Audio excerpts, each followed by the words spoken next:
Assalamu alaikum, my dear students. Previously, we have studied three plant families Ranunculaceae, Brassicaceae, and Fabaceae. Our today lecture consists of these three families Rosaceae, Euphorbiaceae, and Solanaceae.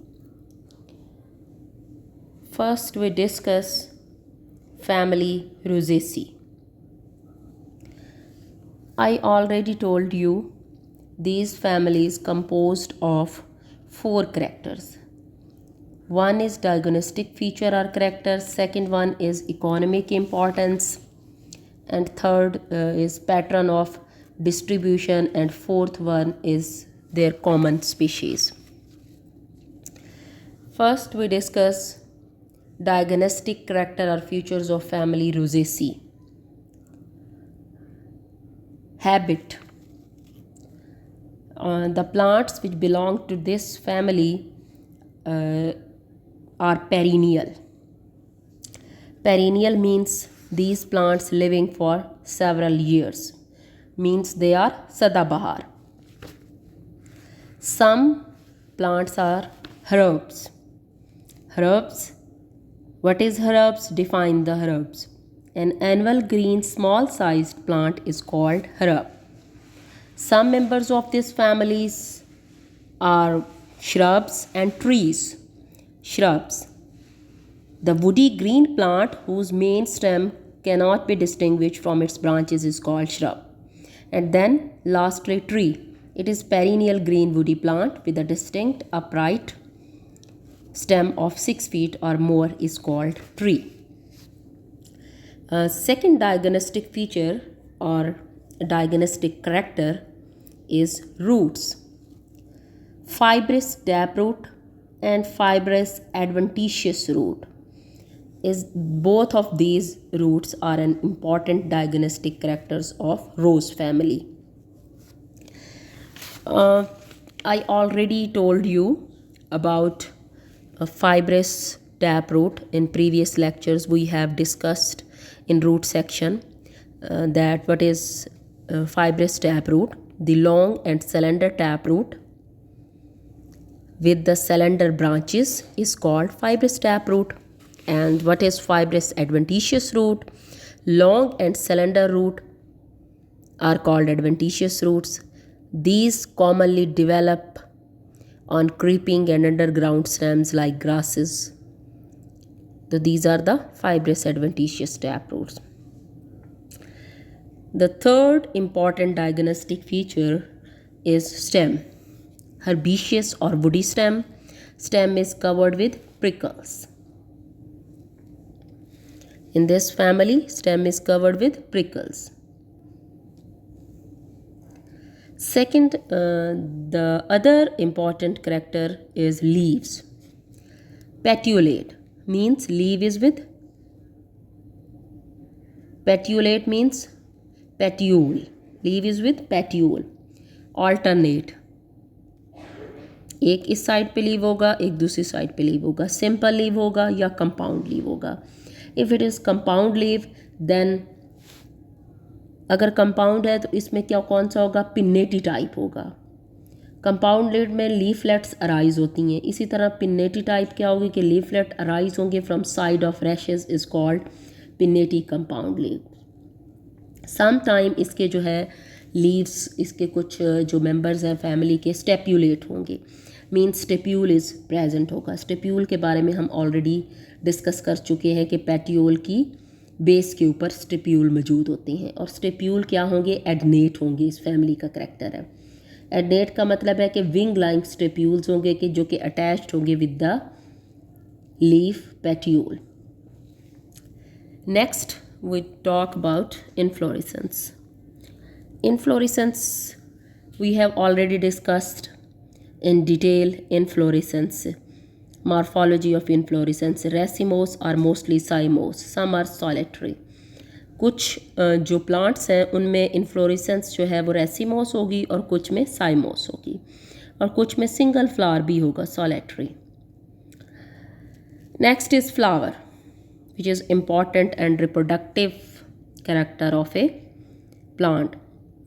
Flower कैसा होगा? Pedicellate होगा, means pedicel present होगी flower के साथ जो डंडी होती है। ब्रैक्टिएट होगा, ब्रैकेट्स प्रेजेंट होगी। एक्टिनोमार्फिक होगा कि मोर देन 2, हम इसको अगर प्लेन में डिवाइड करें प्लांट को तो ये इक्वल पार्ट्स के अंदर हमें मिले, तो ये हमारे पास एक्टिनोमार्फिक है। डेफिनेशन आप लोग लिख सकते हैं, हमने पहले भी इसकी डेफिनेशन डिस्कस की है कि इक्वल हाफ में अगर हम मोर देन 1 प्लेन के अंदर डिवाइड करें प्लांट को तो वो हमारे पास एक्टिनोमार्फिक सिमेट्री होगी। ये बेसिकली जो है वो फ्लावर की सिमेट्री से रेलिवेंट है। रेगुलर फ्लावर होगा, उसके अलावा हमारे पास कंप्लीट होगा और हर्माफ्रोडाइट होगा। अब हमारे पास ये जो करैक्टर हैं बहुत इम्पॉर्टेंट करैक्टर हैं फ्लावर के, कि हमारे पास फ्लावर जो है वो कंप्लीट होना चाहिए, रेगुलर है, हर्माफ्रोडाइट है और उसके अलावा इसकी ओवरी पेरिगाइनस है। तो हमारे पास जो रेगुलर फ्लावर होगा या कंप्लीट फ्लावर होगा, कंप्लीट फ्लावर जिसमें कैलिक्स और क्रोला दोनों प्रेजेंट होंगे, तो ये हमारे पास एक कंप्लीट फ्लावर होगा। और रेगुलर क्या होगा फ्लावर? जो फ्लावर जिसकी सिमेट्री एक्टिनोमार्फिक होगी, ये यहाँ पे ये निशान शो करता है एक्टिनोमार्फी को, तो वो हमारे पास फ्लावर क्या होगा? रेगुलर होगा। और हर्माफ्रोडाइट क्या होगा? जब दोनों स्टेमन्स और कार्पल्स प्रेजेंट होंगे फ्लावर के अंदर, यानी both male and female characters of flower are present, then it is called hermaphrodite flower. Perigynous, some time epigynous ovary होगी। तो perigynous ovary, what is perigynous ovary? Perigynous ovary में क्या होगा हमारे पास कि थैलेमस फ्लैटेंड होगा, ओवरी प्रेजेंट होगी सेंटर में और stamens, sepals, petals inserted on the rim of the disc around the gynoecium. So ovary is superior, इसमें ओवरी क्या होगी? ये सुपीरियर होगी। ये गाइनेशियम जो नीचे लाइन लगी होती है इसमें ओवरी सुपीरियर होती है, सुपीरियर होगी। उसके बाद कुछ फ्लावर्स इसके क्या होंगे कि एपिगाइनस होंगे। अब एपिगाइनस किस तरह की जो है वो करैक्टर है, अगर एपिगाइनस को डिफ़ाइन करें, ये हमने जब फ्लावर का सेक्शन किया था उसमें भी ये चीज़ें डिस्कस की थी और हम साथ साथ भी इन चीज़ों को अब लेके चलेंगे। एपिगाइनस क्या होगी इस केस में? In this case thalamus grows upward and surrounds the ovary, it fuses with ovary, therefore sepal, petal and stamens are inserted on the top of the ovary.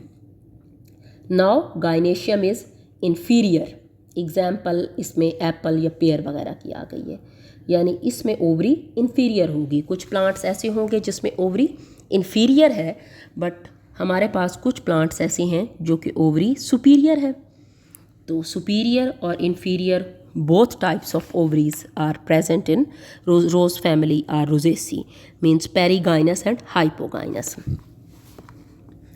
Next is calyx, calyx or sepals, that is the green part of the plant.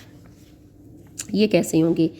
5 और 4 sepals and sepals are free। ये 5, ये के represent कर रहा है sepals को, 5 sepals होंगे और sepals क्या हैं? फ्री है, कोई ब्रैकेट्स नहीं है। These are the sepals, these are the sepals. Second, epicalyx of bracteole is present. Epicalyx of bracteole is present का क्या मतलब है? पहले तो आपको पता होना चाहिए, पहले भी हम ये डिस्कस कर चुके हैं कि ब्रैक्टियोल क्या है। स्मॉल लीव्स या स्केल्स लाइक स्ट्रक्चर है जो कि बॉर्न होता है on the pedicel of flower, that is called bracteole. Epicalyx क्या होगा? Some time a whorl of bracteole present होगा बिलो द कैलिक्स, यानी below the sepals.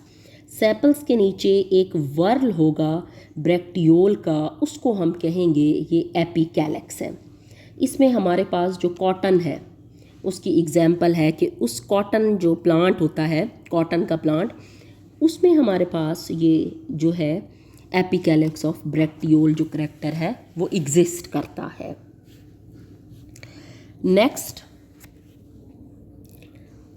Is corolla, petals. 5 or multiple of 5 petals, 5 होंगे या हम multiple of 5 कह सकते हैं। पेटल्स फ्री होंगे, इसमें पेटल्स क्या होंगे, फ्री होंगे। तो ये हमारे पास जो करैक्टर है, ये करैक्टर है फैमिली, रोज़ फैमिली का, रोजेसी फैमिली का ये करैक्टर है। और इम्ब्रिकेट होंगे means margin of sepals and petals जब ओवरलैप कर जाते हैं तो हम इसको इम्ब्रिकेट बोलते हैं। Next is stamens. स्टेमन्स कैसे हैं, जो कि फीमेल पार्ट ऑफ ए जो है वो प्लांट है या फ्लावर जो है, फीमेल पार्ट ऑफ फ्लावर जो है उसको हम male part of a flower is called स्टेमन।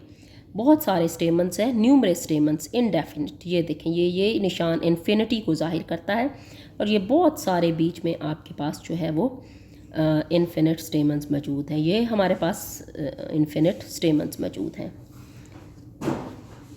Stamens United, और कुछ sometimes United bye there filament. जो यूनाइटेड बाय देयर फिलामेंट होंगे उसमें वर्सटाइल होगा। ये भी रोज़ फैमिली का इम्पॉर्टेंट कैरेक्टर है कि इसके जो स्टेमन्स हैं ये वर्सटाइल है, means filament attached in the back of anther, therefore anther can swing on the filament. ये इस तरह शो होता है कि एंथर फिलामेंट के ऊपर स्विंग कर रहा है, क्योंकि वर्सटाइल जो करैक्टर है स्टेमन का वो यही शो करता है कि फिलामेंट अटैच्ड होगा in the back of anther. Anther की बैक साइड से फिलामेंट अटैच होगा, जिसकी वजह से जो है वो एंथर जो है स्विंग करता है फिलामेंट के साथ, फिलामेंट की तरह। नेक्स्ट जो है कार्पल। कार्पल किस तरह के हैं, मतलब पेट इसके जो है वो फीमेल जो पार्ट है गायनेशियम है वो किस तरह का है, 1 आर न्यूमरस। ये भी इनडेफिनेट है, ये भी अगर हम देखें तो ये कार्पल्स भी, ये गायनेशियम भी इनडेफिनेट शो कर रहा है, ये इन्फिनिटी का निशान है। तो ये भी गायनेशियम भी इन्फिनिट है, और इसमें एपोकार्पस है और सिनकार्पस भी है। एपोकार्पस का मतलब है कि कार्पल फ्री है, और सिनकार्पस जो है वो कार्पल अटैच है। प्लेसेंटेशन इसमें बेसल और एक्सियल है। अब जो बेसल प्लेसेंटेशन है वो हम ऑलरेडी पहले भी डिस्कस कर चुके हैं कि बेसल किस तरह की प्लेसेंटेशन होती है, जिसके अंदर ओव्यूल अटैच्ड होता है at the base of the ovary. Exile placentation किस तरह की है, जिसमें जो है ओव्यूल जो है सेंटर के अंदर होगा, सेंट्रल एक्सियल रॉड होगा इनसाइड द ओवरी, और ओव्यूल्स जो हैं वो अटैच होंगे ऑन दिस एक्सियल। तो ये दोनों जो करैक्टर्स हैं ये फैमिली, रोज़ फैमिली के करैक्टर्स हैं। फ्रूट्स के ऊपर आ जाएं, फ्रूट कैसा है, कुछ में जो है फ्रूट इसका ड्रूप है, और इसके अलावा हमारे पास इसका जो फ्रूट है पोम है, और सम टाइम एटीरियो ऑफ ड्रूप्स या एक्नीज ऑफ फॉलिकल्स है। ये इसके फ्रूट्स की जो है वो टाइप है। ये हम ऑलरेडी भी फ्रूट की टाइप्स को डिस्कस कर चुके हैं, क्योंकि हम लोगों ने जब मॉर्फोलॉजिकल करैक्टर्स किए थे तो उसमें हमने डिटेलन जो है फ्रूट की टाइप्स को स्टडी किया था। एनी हो, फिर भी मैं आपको इसका ड्रूप का बता देती हूँ कि सकुलेंट फ्रूट होगा, जिसमें मीज़ोकार्प जो है वो एडिबल पोर्शन ऑफ फ्रूट बनाएगी, और एंडोकार्प जो है हार्ड शेल या स्टोन बनाएगी। पोम कैसा फ्रूट होगा, पोम में जो है आउटर स्किन या edible portion of fruit are formed from thalamus and carpel develop central cartilaginous core is called pome. उसके अलावा जो है पोम के अलावा अब हमारे पास ये ड्रूप भी आ गया, पोम भी आ गया, एटीरियो ऑफ ड्रूप्स। एटीरियो ऑफ ड्रूप्स का मतलब है कि ये हमारे पास जो फ्रूट होगा, एटीरियो ऑफ ड्रूप्स, ये ड्रूप्स की तरह का फ्रूट होगा। ड्रूप की जो डेफिनेशन है अगर उसको ग्रुप कर दे तो वो एटीरियो ऑफ ड्रूप्स बन जाएगा। और जो हमारे पास एटीरियो एक्नीज ऑफ फॉलिकल्स है, तो जो एक्नी फ्रूट होता है group of follicles is called etaerio of follicles, या हमारे पास एक्नीज ऑफ फॉलिकल्स होगा। अब अगर हम देखें तो ये हमारे पास किस तरह का फ्रूट होता है, अगर हम इसकी बात करते हैं एक्नीज ऑफ फॉलिकल्स की, कि ये हमारे पास किस तरह है। पहले तो आपको पता होना चाहिए कि एक्नी कौन सा फ्रूट है, फिर हम उसके ऊपर जाते हैं कि हमारे पास जो है एक्नीज ऑफ फॉलिकल्स क्या है। एक्नी कैसा है, एक्निकल फ्रूट में क्या होगा कि पेरिकार्प मेम्ब्रेनस होगी, लेदरी होगी, फ्री होगी फ्रॉम सीड कोट, ये टेस्टा इज़ कॉल्ड एक्नी। अब हमारे पास आ जाता है जो इस फैमिली का करेक्टर है कि हमारे पास किस तरह का जो है वो एक्नी ऑफ फॉलिकल्स जो है वो फ्रूट इसका होगा। ये भी इसका बहुत इम्पॉर्टेंट जो है वो करेक्टर है। फैमिली जो है रोजेसी फैमिली, ये हमारे पास बहुत इम्पॉर्टेंट जो है वो फैमिली है। और हमने इसके जो एटीरियो ऑफ फॉलिकल्स जो है वो क्या होगा कि group of follicles is called etaerio of follicle. Example इसमें कैलोट्रोपस वगैरह आ जाती है। तो ये हमारे पास फैमिली रोजेसी को हम डिस्कस कर रहे हैं, उसके जो है इम्पॉर्टेंट करेक्टर्स हैं। अच्छा जी, नेक्स्ट हम इसका देख लेते हैं कि हमारे पास आ जाता है, अगर हम देखें सबसे पहले जी, तो अब हमारे पास एटीरियो ऑफ ड्रूप्स और एक्नी ऑफ फॉलिकल इसके फ्रूट डिस्कस हो गए। एक्नी ऑफ फॉलिकल्स, ये फॉलिकल्स भी हो गया, और दूसरा हमारे पास है एटीरियो ऑफ ड्रूप्स। तो एटीरियो ऑफ ड्रूप्स क्या होगा, group of drupe is called etaerio of drupe. तो इसको हम कहेंगे ये एटीरियो ऑफ ड्रूप है।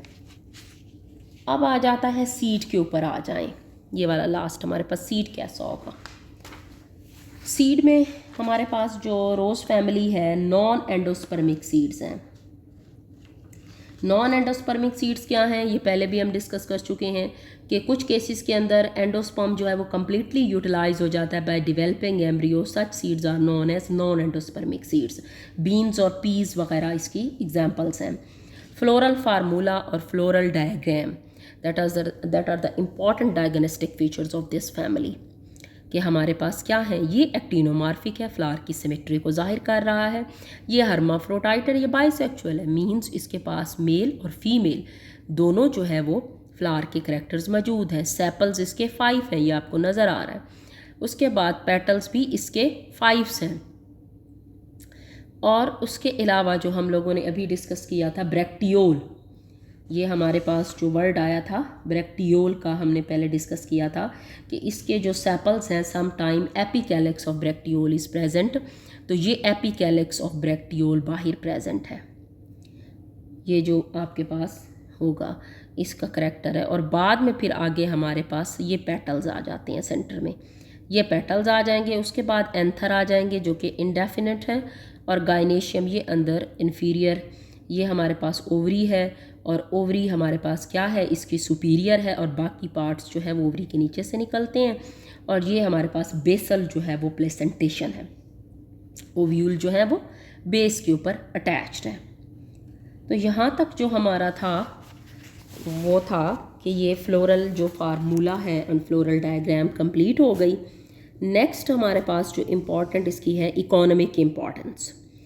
अब इकोनॉमिक इम्पॉर्टेंस, इकोनॉमिकली ये फैमिली भी बहुत इम्पॉर्टेंट है, और इसकी ग्रेट इकोनॉमिक इम्पॉर्टेंस है स्पेशली टेम्परेट रीजन्स के अंदर। टेम्परेट रीजन्स कौन से होते हैं, कोल्ड रीजन्स।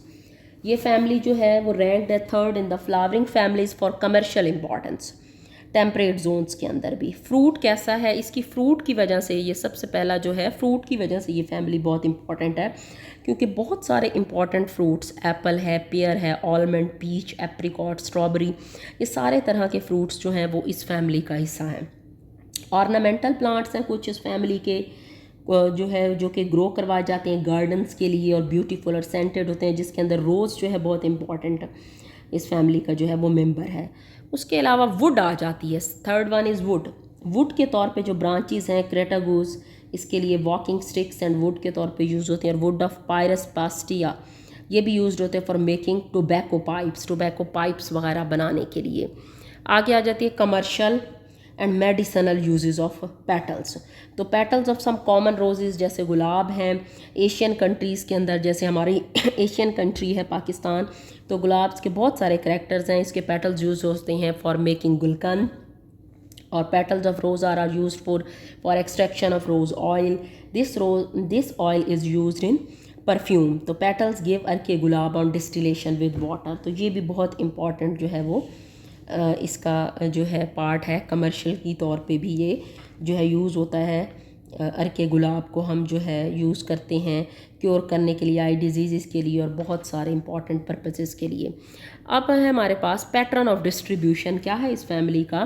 100 जेनरा हैं इस फैमिली के अंदर, 2000 इसकी स्पीशीज़ हैं और ये डिस्ट्रीब्यूटेड है ऑल ओवर द वर्ल्ड। और 29 इस पे जो जेनरा हैं और 213 जो इसकी स्पीशीज़ हैं, ये हमारे पास this family are present in Pakistan में मौजूद हैं। और इसके अलावा जो कॉमन स्पीशीज़ हैं अगर हम डिस्कस करें, इसकी जो लास्ट 4th पॉइंट है जो कि इम्पॉर्टेंट इसकी स्पीशीज़ हैं, सबसे पहली जो है वो रोज़ा इंडिका है, ये रोज़ जो कि कॉमन रोज़ है। सेकेंडली हमारे पास पायरस मॉलस है जो कि एप्पल है, ये यहाँ पे दिखाया गया है। थर्ड प्रूनस परसिका है जो कि हमारे पास पीच है। और यहाँ पे हमारे पास स्ट्रॉबेरी है जो कि फ्रेगेरिया वेसिका है। ये था हमारे पास जो हमने डिस्कस किया, ये था रोजेसी फैमिली। सेकंड जो है, अब यहाँ पे अगर हम देखें तो ये रोज़ फैमिली की जो है वो दिया गया है। रोज़ फैमिली के अंदर इसकी फ्लोरल डायग्राम दी गई है यहाँ पे, और ये इसके जो है दिए गए हैं फ्लावरिंग पार्ट्स दिए गए हैं कि ये किस तरीके से, इसका TS ओवरी का दिया हुआ है यहाँ पे LS ऑफ फ्लावर दिया हुआ है, यानी लॉन्गिट्यूडिनल सेक्शन ऑफ फ्लावर है। ये इसकी फ्लावरिंग ट्विग है, ये इसका कार्पल है, और यहाँ पे ये फिलामेंट है इसके जो एंथर वगैरह के। तो ये आप लोगों ने जब प्रैक्टिकली इसको करना है तो इसका जो है LS ऑफ फ्लावर ड्रॉ करेंगे, फ्लोरल डायग्राम और फ्लोरल फार्मूला। तो हम लोग इसको यहाँ पे स्टॉप करते हैं और नेक्स्ट फिर देखते हैं कि हमारे पास जो है वो कौन सी फैमिली जो है वो आती है। रोजेसी के बाद आई थिंक हम लोग इसको डिस्कस करेंगे फैमिली रोजेसी है 4th फैमिली। 5th पे हम लोगों ने डिस्कस करना है U4BAC को, तो इसके बाद हम लोग U4BAC करेंगे और U4BAC के बाद आ जाती है सोलानेसी। तो आज का लेक्चर